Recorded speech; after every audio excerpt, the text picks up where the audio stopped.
It's safe technology for spine surgery, and it plays a huge role at the Arizona Brain and Spine Center. Here to tell us about the intraoperative image guidance and navigation is Dr. Mohamed Abdulhamid. Good morning. Good to see you. Good morning, Suzanne. Good to see you, too. Let me first ask you, what is the intraoperative image guidance and navigation? It is a state-of-the-art technology that allows us to acquire pictures during surgery of the patient when they're positioned on the table. And those pictures will be reconstructed into three-dimensional pictures so we can see the full anatomy of the spine that will allow us to increase the accuracy of performing the procedure. So it reduces the risk for complications for our patients. And what's this picture of? This is a picture showing the actual machine. This is what it looks like, and this is how we acquire those images before even doing anything to the patient. This is how the pictures are actually taken, and then the software will reconstruct those pictures into a three-dimensional anatomy model, and we can actually navigate through those anatomy pictures. Now, besides this procedure, what is the most common way spine surgery is performed?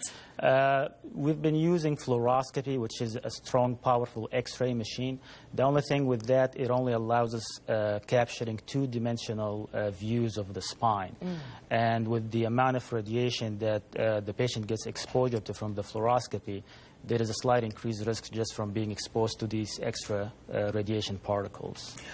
What are some of the roles that the intraoperative guidance and navigation, image guidance and navigation in surgery? I mean, how can it help? Like, what does it, what are you able to treat? Since we can view the anatomy of any segments of the spine, we can use it for all different conditions of the spine, from trauma to tumor. And this is showing the screw, how they're actually being advanced inside the bone of one of the patients who had a fracture of their bone. And we can tell through that images that the screw is in the exact position where they want it to be to avoid all kind of injury to surrounding structures. So we'll use it for trauma, we'll use it for deformity, we'll use it for tumor cases.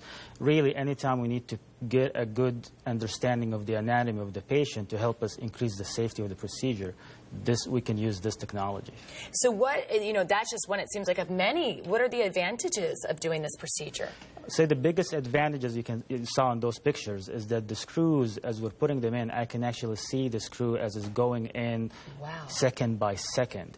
And you'll see in these pictures, I can change the trajectory of the screw going from this picture to the next picture.